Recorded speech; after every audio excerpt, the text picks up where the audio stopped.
Hello student.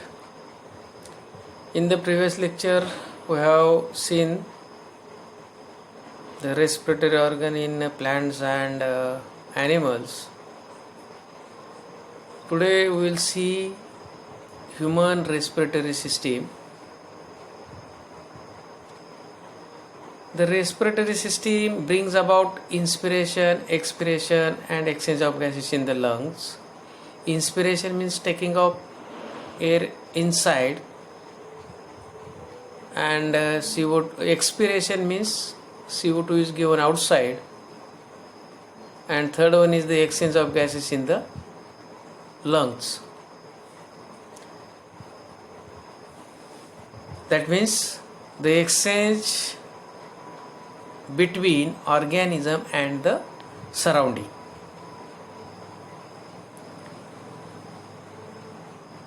Then from the lungs, blood transports to the different parts of the tissues or different parts of the body. Inspiration म्हणजे O2 आत घेणे, expiration म्हणजे CO2 बाहेर टाकणे, आणि ते exchange कोणामध्ये होणार आहे? लंग्स आणि बाहेरचं एन्व्हायरमेंट म्हणजे between the organism and the surrounding.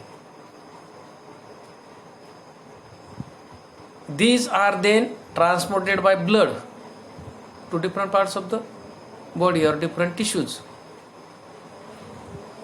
The respiratory system can be divided into upper and lower respiratory system. Upper respiratory system includes external nares, that is these two openings, then nose, then internal nares, then nasal cavities. That nasal cavity is present between the external and internal nares. Nasopharynx, throat and associated structures. While the lower respiratory system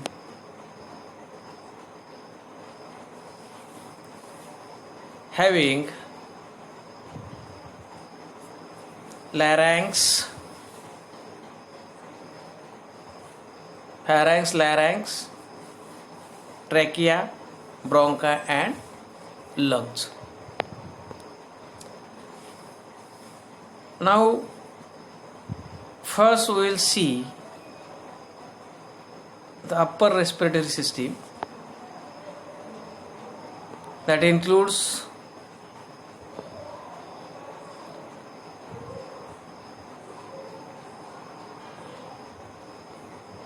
number 1, nose. Nose has a pair of slit-like openings called external nares or nostrils, through which air enters into the nasal cavity.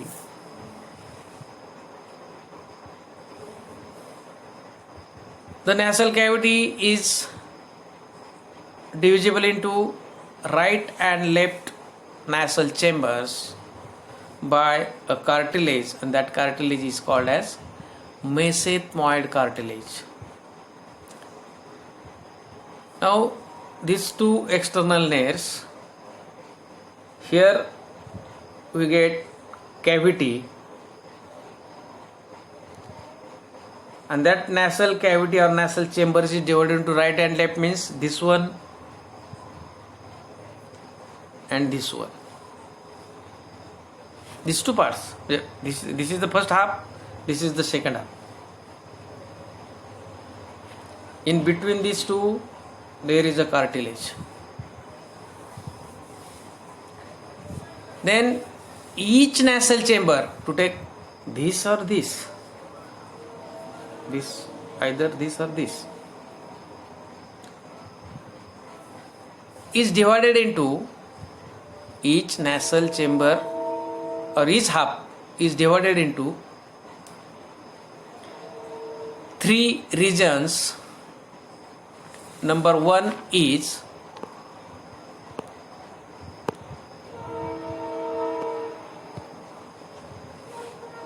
vestibule, number second one is respiratory part, and number third is olfactory or sensory part or chamber.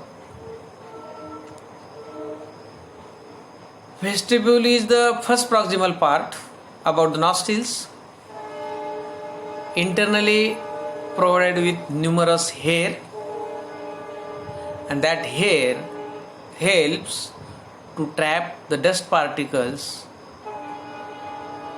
or foreign particles or suspended particles and filter the air, inhaled air. The second part is the respiratory part. It is the middle thin walled and highly muscular part. This part provides certain degree of warmth to incoming air or inhaled air. And the third part is olfactory or sensory chamber. This part internally lined by olfactory epithelium. It is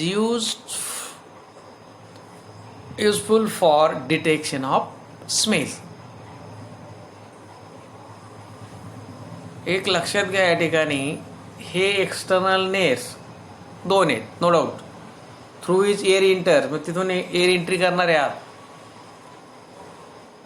आणि मधली जी आपली नॅसल cavity आहे, नॅसल कॅव्हिटीचे दोन half झालेले आहेत. ह्या दोघांच्या मध्ये जे कार्टिलेज आहे त्याला मेसेथमड म्हणतात. आणि नंतर मग तुम्ही कोणताही पार्ट घ्या, हा घ्या किंवा हा घ्या, नो प्रॉब्लेम, सेम. यामध्ये 3 पार्ट किंवा यामध्ये 3 पार्ट सांगा तुम्ही, दोन्हीकडे सारखेच आहे. पहिला पार्ट आहे वेस्टिब्यूल, दुसरा पार्ट आपण त्याला म्हटलंय रेस्पिरेटरी पार्ट किंवा त्याला कंडिशनर पण म्हणतात, आणि तिसरा पार्ट जो आहे तो ऑल्फॅक्टरी.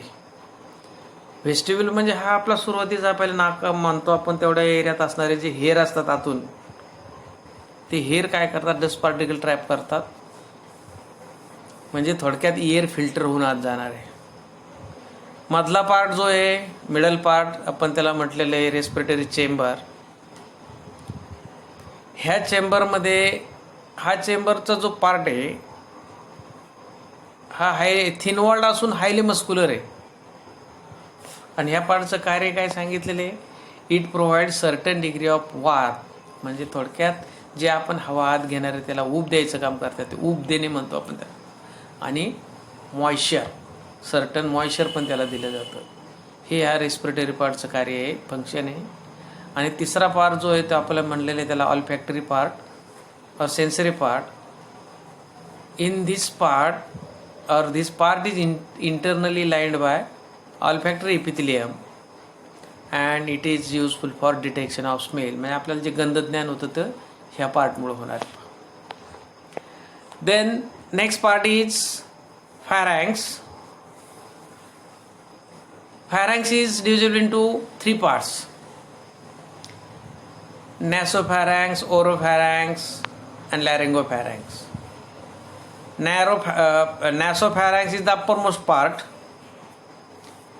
and this part leads to oropharynx. याच्यानंतरचा पुढचा पार्ट कुठला येतो तर ओरोफॅरॅन्क्स येत असतो. पहा, actually oropharynx is a part where the air passage and food passage cross each other,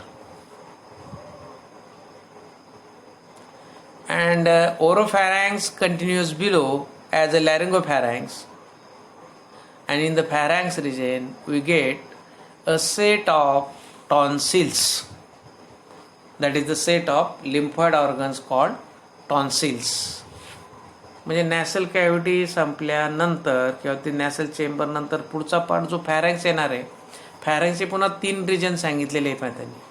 पहिला असतो तो नॅसोफॅरॅक्स, म्हणजे नोजच्या बाजूकडला म्हणायचं आपण. मधला आहे तो ओरोफॅरॅक्स, आणि जो लॅरॅक्सच्या बाजूचा आहे त्याला म्हणलेलं आहे आपण लॅरिंगोफॅरॅक्स. ओरोफॅरॅक्स हा मधला पार्ट, मिडल पार्ट. ह्याच पार्टमध्ये आपण नाकातून घेतलेली हवा या पुढच्या विंड पाईपमध्ये जाणार आहे, आणि माऊथमधून घेतलेलं फूड मटेरियल हे मागच्या म्हणजे मागच्या ट्यूबमध्ये म्हणजे आपण इसोफेगसमध्ये जाणार, म्हणजे दोघांचा क्रॉस होतो त्या ठिकाणी. कॉमन पॅसेज आहे थोडक्यात. त्याचा मिनिंग काय घ्यायचं आहे? It is a common passage for air and food. Then in the same region, त्याच रिजनमध्ये आपल्याला काय मिळालं? सेट ऑफ लिम्फॉइड ऑर्गन, त्याला आपण टॉन्सिल्स म्हणतो. Then next part is larynx. It is also called as sound producing organ. It consists of, or it can say consists of voice box, and voice box mainly for the sound producing. That part contain vocal cords.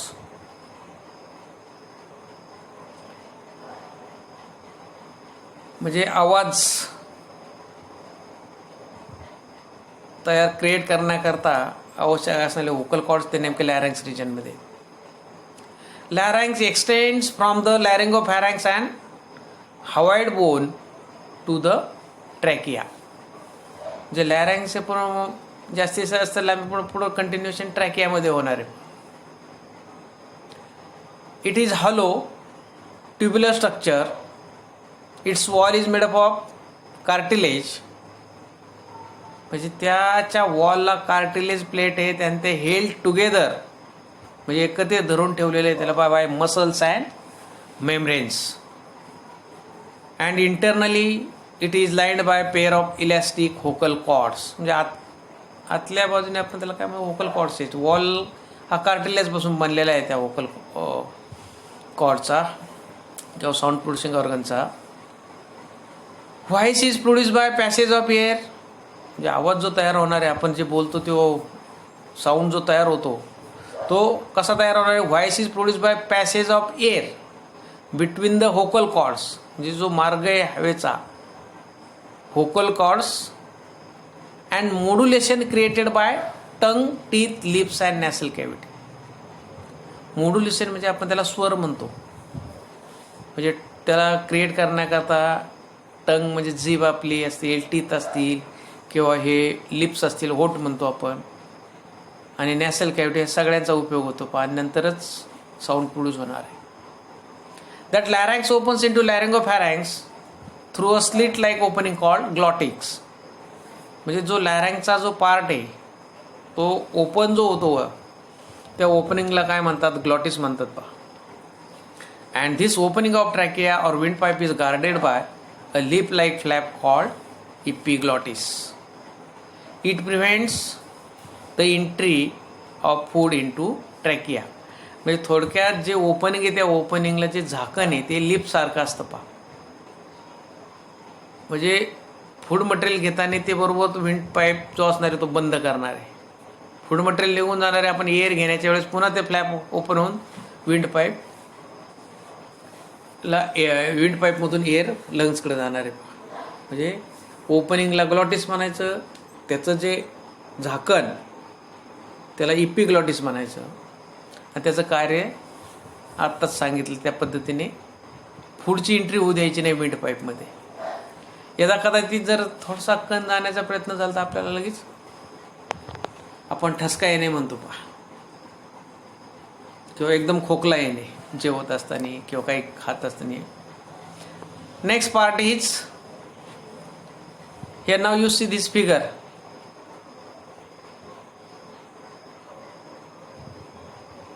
At the tip we get epiglottis. यापेक्षा पुस्तकातली figure अगदी okay पहा दोन्ही पण. Respiratory system, human respiratory सिस्टीमची figure सुद्धा तुम्ही पुस्तकानंच बघा, म्हणजे किंवा डायरेक्ट मी तुम्हाला PDF फाईल पाठवणार आहे, त्या PDF फाईलमधून त्या पद्धतीने ड्रॉ करा. Next part is trachea. It is a long tube 10 to 12 centimeter in length. It runs through the neck in front of the esophagus and extends up to the middle of thoracic cavity. म्हणजे ती 10 ते 12 centimetre लांब tube आहे, नेकमधून आपल्या खाली जाणार आहे, इसोफेगसच्या समोरून म्हणजे पुढून, आणि थोरॅसिक कॅव्हिटीपर्यंत ती रन होणार आहे. This trachea is supported by C-shaped cartilage. There are actually 16 to 20 rings of cartilage that provides or gives support to the trachea and prevent the collapse of trachea. म्हणजे ट्रॅकियाला स्ट्रेट ठेवायचं काम ते करणार आहे, support असल्यामुळे, नाही तर अदरवाईज कॉलॅप्स होऊ शकतात trachea. And internally it is lined by ciliated epithelial cells and mucous glands. That ciliated epithelium trap unwanted particles if enter along with air, and by their ciliary movements it push that particles, that foreign particles or dust particles, unwanted particles, in upward direction up to the throat region, and automatically that enters in the esophagus. That means what? It prevents the entry of that unwanted particles into the lungs. म्हणजे lungs मध्ये ती entry होऊ द्यायची नाही, ते बाहेर काढून टाकायचं आहे. Next part is bronchi. That trachea bifurcates this tube. Here one bronchi and here another bronchi. Actually, initially we get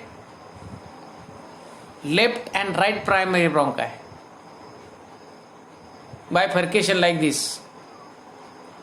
This is right. This one is left bronchi. Bronchi also supported by C-shaped incomplete rings of cartilage.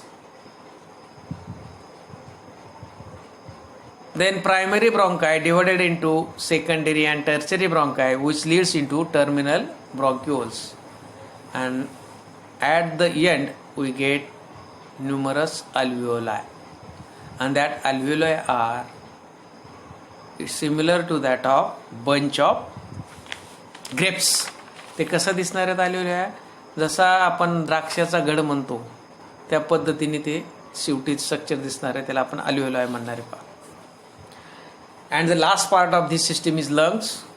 These are 2 in number. Lung 2 आहेत आपल्याला, spongy, elastic and present in thoracic cavity.